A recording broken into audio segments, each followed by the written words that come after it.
Hello, everybody, and welcome to the 177th edition of the Frank and Stan chat. And for those of you watching on the video, you'll see that we've got a guest, but actually the appearance or the people appear on the screen in order of when they came to the actual setting or the actual event. So Stan was the last one in this morning, so he's at the bottom. That's correct, isn't it, Stan? Not on my screen. Well, on the one that's going out on YouTube, it'll be. Anyway, I have to keep looking up. I know. Yeah, we're looking at. But actually, I have to say we had a guest returning Professor Jackie Carter, who unfortunately couldn't make it today. And I have to say, I'm really pleased that Sam Gibbs has been able to join us, because Sam and I met last week, and there was, sort of meet people, and you just felt as though there was a little bit of a connection there in terms of, educational philosophy. And then Sam, you wrote something last week which really sort of hit a chord for me. But before we get into that, can you just explain who you are and what you do? Yeah, hi, thanks Frank and Stan as well. Good morning. So I'm Sam Gibbs. I currently work for the Greater Manchester Education Trust. We've got 4 secondary schools, obviously in Greater Manchester, and I lead on curriculum and teacher development across those schools. But my background's in English teaching, so I did 12 years at the Chalk Face, kind of full time, and I spent a bit of time working in teacher education as well. So I spent 3 years at Ambition Institute, being involved in some of their school improvement and CPD programs as well. I've written some stuff on English curriculum. I've got a big interest in There's a book. There's a book. Not whether we're plugging it, because it's not out this week or anything, but it was co-written with somebody, wasn't it? Yes, I've got a book that came out a couple of years ago on English curriculum, still available. Good book still. And I've got a book that's kind of in production at the moment about coaching, but about how schools might think about training coaches in all the kind of confines of the system that we work in. Most of our coaches in UK schools are busy teachers as well, so how can we kind of prepare them for the role? And there's lots of kind of looking at case studies of schools that are doing that really well, and just to share some of that really good work and that good thinking really is the idea behind that. So that'll be out sometime next year. So when you were a teacher, I mean, you still are, but when you were teaching every day, was that in the Greater Manchester area, or was it sort of somewhere? No. So I live in Leeds, so all the teaching of lots of different schools. One of them was a co-op school, actually, Frank, in Leeds. And I still teach. I teach 1, sometimes 2 lessons of Year 11 English a week. But I think that's really important, actually, because you can. In these trust roles, you can be quite removed from the classroom. So I cling on to that for dear life, really, just that kind of hour or 2 a week with kids in the classroom. Yeah, I mean, we've spoken about that before, haven't we, Stan, about how important is it for head teachers or senior leaders to demonstrate that they can still keep the attention and show the interest of children. I always thought it funny when I became a head, the staff assumed I wouldn't be able to teach. If I was taking a class, they went through things really carefully with me. Hang on, I've just done 12 years of teaching. It's only been summer where I've not been teaching. It's funny that you don't teach. Yeah, it's funny because I remember I never, when I had the headship of 2 schools, and never appointed the deputy head to either of the schools. And in the second headship, there was a brilliant teacher who absolutely loathed assemblies, leading assemblies. And I absolutely loved the assemblies, you know what I mean? And actually, I always felt as though gradually over time, my skill as a teacher was dwindling, so I could see myself becoming sort of more sort of used to the big audience and less skilled at the 30 children, whereas she found it the other way around. She never felt comfortable in front of 300 or 400 people, particularly parents. She found that very stressful. Well done for keeping it going, Sam. I mean, how you manage it, I don't know, but anyway, well done. But before we start though, there was that tweet that you issued last week that really got a pretty strong positive response. I don't know if you want to just cover that, just to make sure that people are aware of it. I'll put a link to it at the end of the video, but would you like to just explain what your thinking was about it? Yeah, thank you. So it's I actually wrote I wrote it for, I did the keynote speech at the Iris Connect conference last week, and they gave me the kind of theme of autonomy to talk about. That was sort of the theme for the day. So that's what sort of got me thinking about it. I suppose what I was trying to sort of think on or bring together was maybe how the experience of teachers over the last 15 years in the classroom has changed. My early years of teaching, I talked about, were kind of characterised by autonomy, really, by which I mean planning all my own lessons, you know, from scratch, using various internet sites. I gave an example of a lesson that I picked up from, I think it was Teach It or Tess, the lemon sherbet lesson that English teachers recognise. It was like, it's a creative writing lesson. You give them all sweets. They've got to smell, touch, you know, taste the wrapper, etc. And just what a disaster those kind of lessons were, because they weren't really about learning. They were about tasks and doing stuff. So yeah, it was that kind of, we've gone from that, I think, where teachers were virtually left alone to get on. I'm not saying that was all a good thing, but there was some, you know, learning from that. There was learning, even if it's learning from your own mistakes. And we've moved towards a system that I think is characterised for a lot of teachers by structure. You know, a lot of kind of, I see a lot of centralised curricula, a lot of teach this way, teach these strategies, do it in this manner, sort of in the name of consistency. And I suppose for me, you know, I taught for 12 years and I had some time out of the classroom. I mean, and I'm in quite a different role now, but at the end of my 12 years, I think I'd got to the point of, you know, that structure wasn't working for me so well. It felt that I'd lost any, I don't know, ability to exercise professional judgment. I didn't have, you know, what I would say is agency to enact the curriculum or to adapt things to the needs of my classes. And, you know, I taught English for a long time successfully.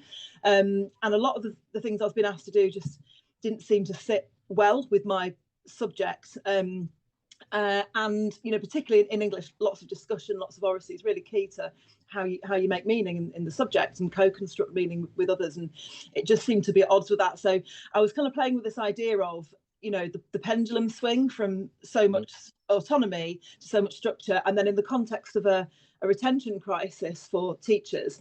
And I'd got into a bit of discussion on Twitter with Caroline Derbyshire, who's amazing. And she said, she kind of referred to it as a sort of intellectual emptiness that she was seeing that teachers were feeling. And I thought, God, that really resonates. That's exactly how I felt, a bit robotic. And there's some research around intellectual engagement and motivation for teachers that I sort of pointed to in the thread, that actually if teachers are denied that, you know, intellectual curiosity, or actually I was with Mary Myatt yesterday, name dropping, and she referred to it as intellectual seductiveness, which I thought was very Mary. You know, it's kind of, if we're stripping away the space and the time and the ability for teachers to think deeply and think critically about their subjects, you know, which for secondary teachers in particular is what drives them to come into teaching, one of the reasons in the first place. We're taking that away. Is that, you know, potentially a link? Is that potentially one of the reasons? It's not the only reason, but why teachers are leaving? And then what can we do then to give that back, or to try and create more spaces for that? So that's what it was about. Well, it's interesting, Stan. What's going through your head? I think I know what's going through your head. I was just thinking, you know, I think you're right with the pendulum metaphor. I started teaching with the pendulum in the far opposite side from the one you're talking, where if you came in with a good idea on a Monday morning, most classes would take that on. So if you were teaching in year 4, you'd find year 6 and year 2 doing exactly what you prepared. And that obviously that wasn't good. But I agree with you that we've gone to a stage now where it's an assumption that teaching's a technical skill, where you just have to do A, B, C, and D and tell the pupils A, B, and C, and D, and it's done. And anybody who's a good teacher knows it's an art. It's not a technical science. And I think we're at risk of stripping that away from teachers completely. And in that case, as you say, what's the point in me going when I'm not myself when I'm in the classroom? I thought you were going to say national literacy strategy, Stan. Well, I don't know a lot about it because we refuse to do it. Well, it was the reason I left headship. Um, and in a way, but I mean, we Forum Strategy, who Sam and I sort of met each other through. They had a conversation which I led with Sir Michael Barber, who was responsible for those strategies. And in that conversation, he spoke very highly about, you know, the strength of the strategies in terms of improving attainment. Now, the thing is that I can understand, you know, that if, as Stan was saying, even at that time, it was well, it must have been about 1999 or something like that, 2000. I may be wrong, but it's about that time anyway, because it was a new Labour initiative. But if there was still, and there was definitely a lack of structure, you know, in the way that mathematics and literacy were being taught, that provided the strategy. And I think sadly what happened was the inspectorate then went round monitoring whether or not it was being done, and I think that for me was the end of the line for me. Well, they threatened me with that, Frank. They said we'll have to come in and check. So I said, well, I'll save you some time and some effort. I'll give you the results if you check it. They're not doing it. They're still not doing it. They're still not doing it. There's your first 3 monitoring visits. Because the school had brilliant results in English. Yeah. So why would we? And what we did was look at it and took the bits that we thought would enhance what we were doing and threw away things like the clock, and which, interestingly enough, now everybody says that was never a major part of it. Well, it was. That's not true. But yeah, I mean, it's around that. There is a balance to be had here. We always, in these chats, we always end up trying to find a middle ground, but it can't be the Wild West, but neither should it be so restraining that actually it restricts the very best teachers who feel confident to actually do something slightly different. I think what it's got to do, and I do think the strategies did this, was focus staff on conversations about the subject, so that schools as a whole were going, right, well, what are we doing? How is it working? Why does this work better than this? And those things raised standards without a doubt. I'm absolutely convinced that once you've got staff having professional conversations about areas of the curriculum, you will get progress and you'll get development. But I suppose the only way you can make sure that happens is to have a statutory instrument. But I wouldn't agree with something that frameworks everybody into the same way of teaching. Now, I'm assuming that everybody listening and watching knows what the event that you're at, what actually Iris Connect is, you know, and when you think about what we're talking about here, I think Iris Connect does enable individual teachers to reflect on their own practice in the safe environment of them knowing that this is just for me. I'm just going to look at, because this is a digital camera type thing that follows, that you can program it in to follow you around. Just tell us a little bit more about. So Iris Connect is it's led by Andy Newell, who's the founder, and Hailey Hughes is the current director of education there. And I think some listeners might remember it as, you know, in the old days it was basically a camera, that sort of a Dalek that you would kind of roll into the classroom, and there's one per school. Somebody said it was like a medical trolley. Yeah. Yeah. It's, you know, it's not like that now. There's all sorts of cool technology. You can get the app on your phone, and, you know, there's all sorts of things. So yeah, but I think you're right. The kind of premise of it is that reflective space, and I agree with everything you've just said there, Stan, about professional conversations and dialogue. That's the lever for progress.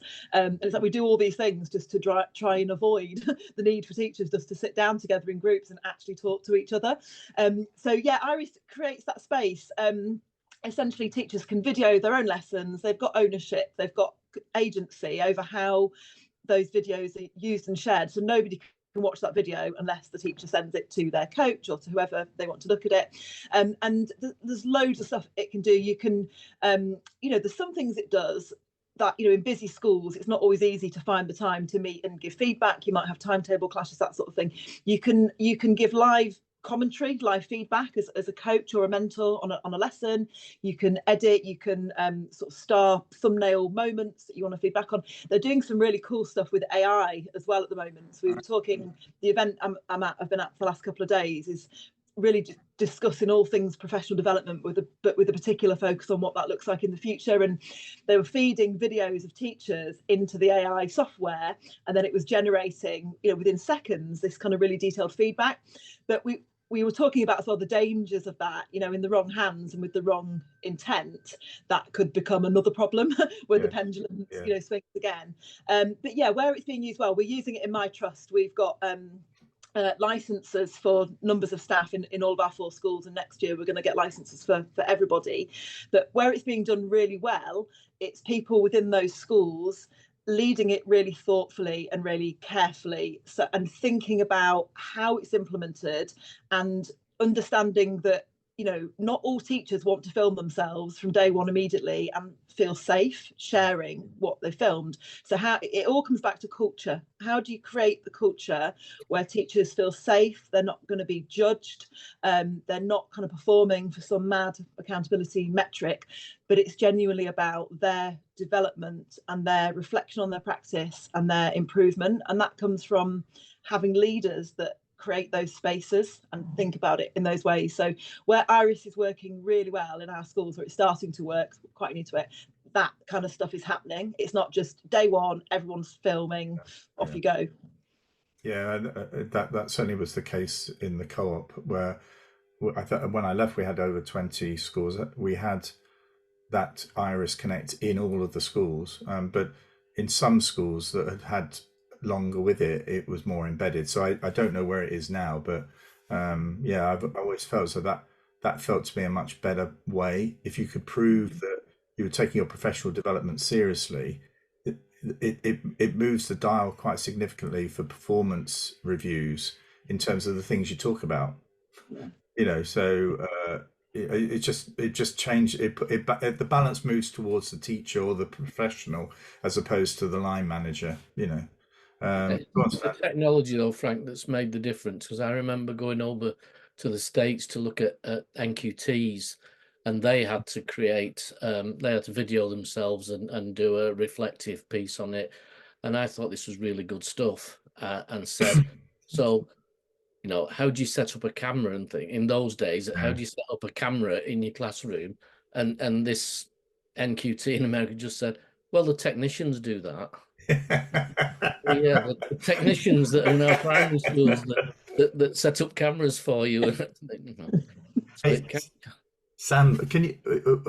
I think we'll go to you first, if that's all right, Stan. And in terms of, because I think it probably leads in. I mean, what's caught your eye this week? Because it's sort of, I think, it sort of in a way leads from this into what's been sort of in your thoughts this week. You still there, Sam? Oh, sorry, I thought you were going to Stan. No, sorry, that was me. Sam and Sam are too close. So yeah, the thing here is that it's all right. So yeah, you were mentioning something that you'd read or seen from Liz Robinson. Yeah, so there was a paper that came out this week that was put in front of me by my friend Neil Gilbride, who works with Liz, and she's the CEO at Big Education, and there was a paper by her and Joe Halgotten as well, and it's about leadership development and what the future of leadership development looks like. And I thought it was really interesting. All the things that I'd sort of been thinking about this week, that we've been talking at Forum Strategy about, that I've been thinking about at Iris Connect and in my keynote, around teacher agency and culture and cultures for professional learning. And what kind of resonated with me in their paper was this idea of how we create leaders that can create those conditions. They had a sort of series of recommendations about how, how as a system we can develop leaders that are adaptable, and sort of various ways we might do that. And that really sort of resonated again with the theme at Iris Connect about adaptability. It's not one way. We can get really focused on the what we're doing and how we're doing it, and not so much why we're doing it. So I think that's a really great paper, and some really exciting people thinking about that really deeply. And I believe she's taken that to the House of Commons this week. So I'm looking forward to seeing how that work develops and the programmes and things that come out of that. That's brilliant. I mean, because that links in.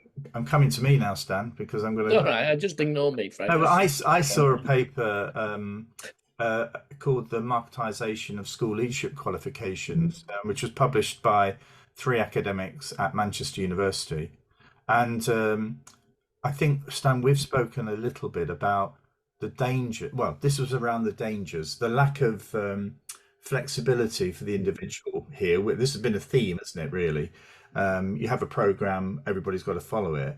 And there's this sense, I think, that we've felt that some of the national professional qualifications, they are, to a certain extent, and I don't mean this in a sort of political way, but they're a bit ideologically driven. So, and inevitably, when you either lead a program or whatever, you create a program. And we've had Andy Hodgkinson on here who does this.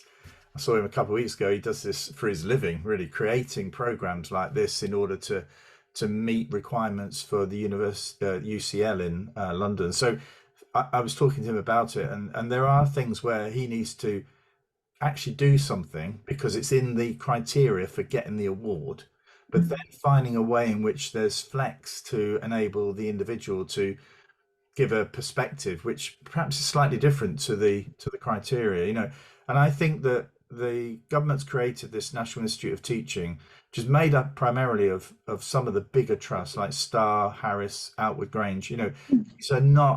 These are in my world, these are the favoured trusts, I think is probably the best way to say it. And there's a real risk about the narrowness of that experience, those people being in charge. And nothing wrong with what they're doing, I'm not critical of that, but it is one way, and actually there is a sort of theme amongst them that actually means it's, I think, a potential weakness. And the paper that was produced is basically saying that.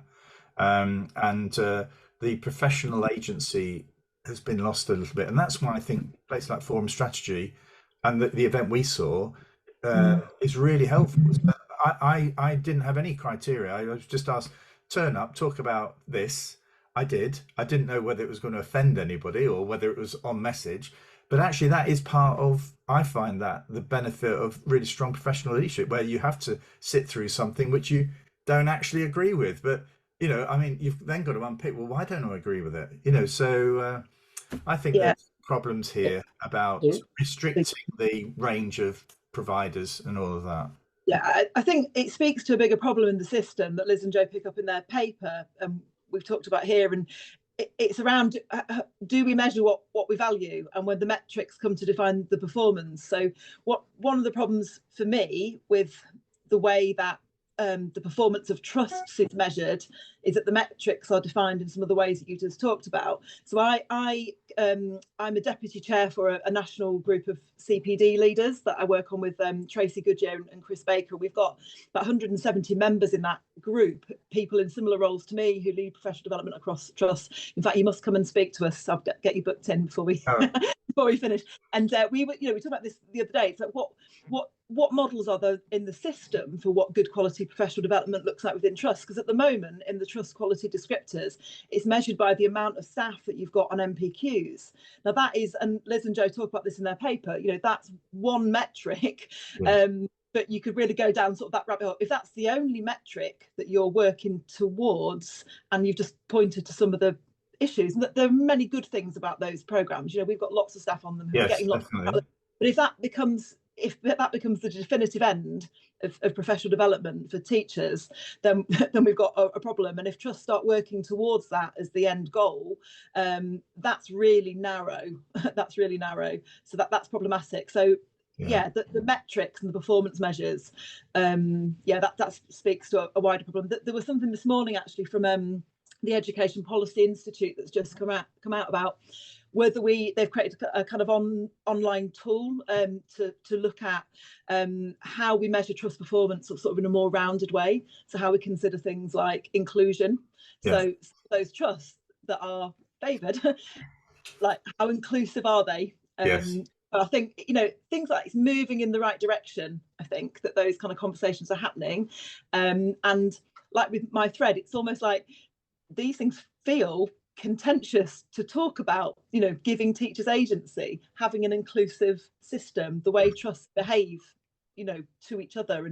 And but it feels like that conversation's opening up, maybe in a more positive way, where you can say these things now. Yeah, the risk here. Go on, Stan. I've said too I'll much. just say we were providers of some of the national programs, and we actually made a conscious decision to pull out from that, even though it was good in terms of income, because of the lack of autonomy our presenters would have, given what they had to present. And it's down to, you must say this, you must say that, you must not say this.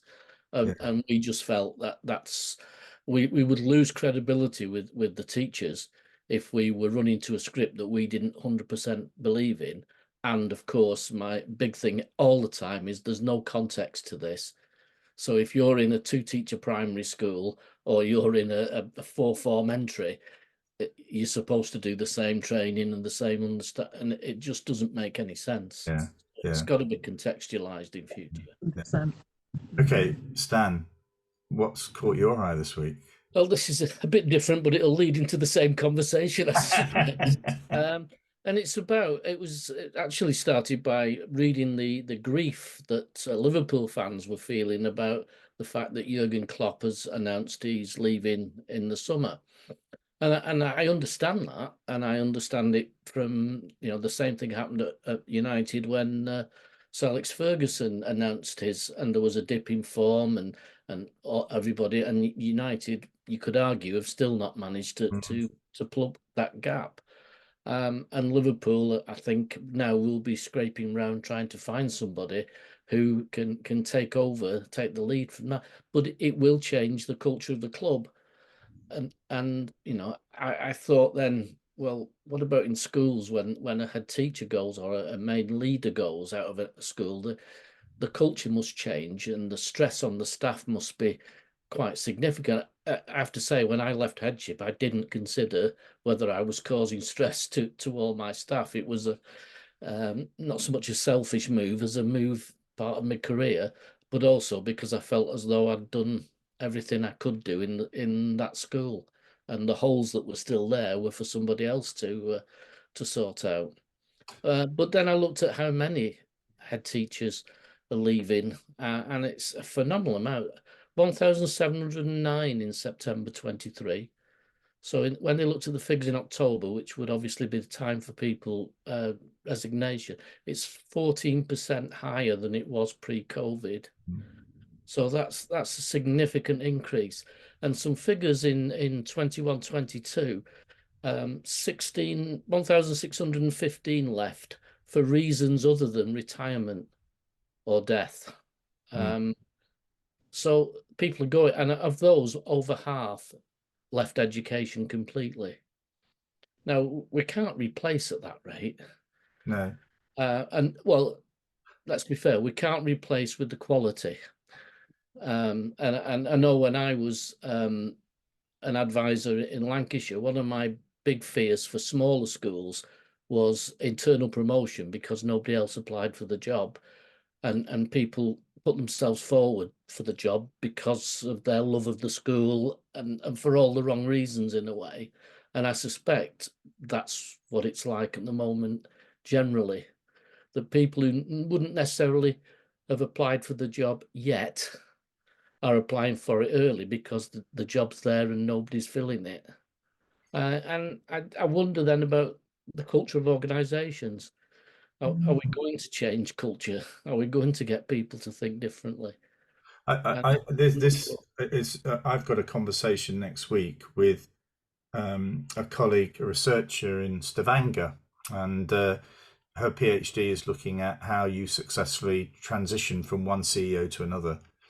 And so there's confidential discussions between me, the new CEO, the chair of the board, a trust board member, and in a way, I actually think that there was what kept the culture the same. It was never going to be, well, similar. It's probably not the word the same, but was actually that trust board, the chair of the trust board.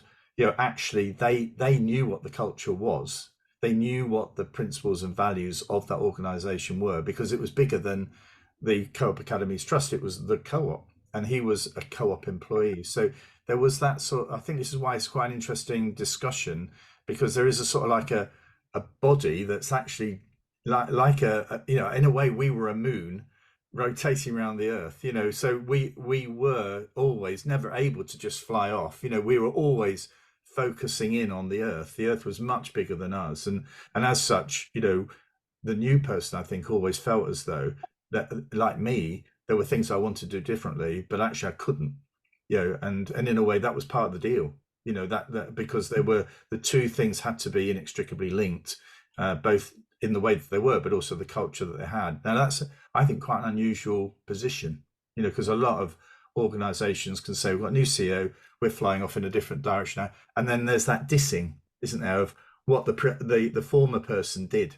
you know, the person before me did, you know, that's the mechanism to trigger the shift, you know, and I think that's really disrespectful of that person. When we were pointing heads, quite often the key question was, tell us about your vision for the school. And I tried to turn that round to say, no, what you should be saying is, the governors have a vision for this school. How are you going to contribute to it and improve it and develop it? Yes. Not, you know, every time you change head, you completely change where the school is, what its culture is, how people work. Now, we'd argue that some of the trusts that we've been talking about, I tell you now, they do have a very clear culture. Some of those big trusts do, you know, whether we did, I probably wouldn't choose to go and work for them, but actually I know from seeing it, actually visiting some of them, but also from hearing what others have said who've worked for them. But you know, there is a very clear culture in some of those. I don't think if the CEO in some of those trusts was to disappear, there would be a rapid retreat into something else, you know. Yeah, I want to ask the question, what's the culture like in your trust? But Sam, but that's a really, really tricky question to ask. But, you know, but do you feel, you know, if you were to go, let's take it on a personal level, if you were to go and somebody else came in, you know, would it be the same? Would it still be the same thread running through it, even though it's being led by somebody differently? I think we're a pretty new trust, so we're 18 months in, and we've got 4 schools. So I think I absolutely would not say our culture is evident, transparent. It's not defined. What Embedded. I would say is not embedded. It's not even defined yet. We're in that process of, you know, asking ourselves those questions. What kind of culture do we want? And this way, for me, it's really important to be outward looking. So I'm spending a lot of time talking to other trusts. I get a lot from this, you know, this network of CPD leads that I'm part of. I go and visit other trusts. Things like forum and strategy are really, really important to me, because just for my lens on what the landscape is. I'm really aware, and I think my CEO is also aware, and our central team are aware of the kind of trust we want to be. And we've taken great inspiration from a couple of trusts in Yorkshire near to us that are doing really good work around culture and around people.